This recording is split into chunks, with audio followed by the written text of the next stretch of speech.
بعضی آدما همه چیز را می‌دانند، اما هیچ کاری نمی‌کنند.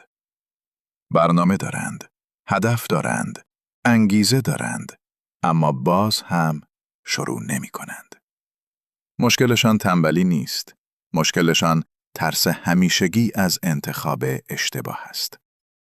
مغز وقتی گزینه‌های زیاد می‌بیند، قفل می‌کند. به جای حرکت منتظر می‌ماند.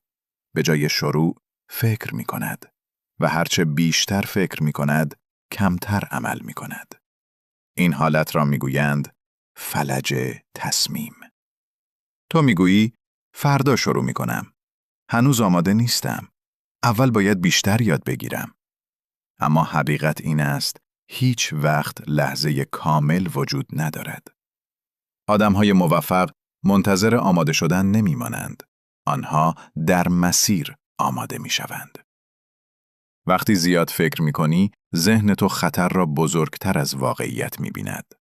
تو نمی‌ترسی از شکست، تو می‌ترسی از قضاوت مردم، از اشتباه کردن، از دیده شدن، از کامل نبودن.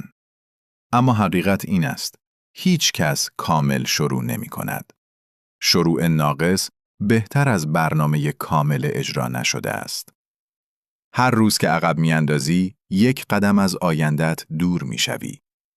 اگر امروز شروع نکنی، فردا همان آدم امروز خواهی بود، فقط با حسرت بیشتر. موفقیت یعنی تصمیم کوچک امروز، نه انگیزه بزرگ فردا. یک قدم بردار، حتی اگر کوچک باشد. یک ویدیو بساز، حتی اگر کامل نباشد. یک کار را شروع کن، حتی اگر بترسی.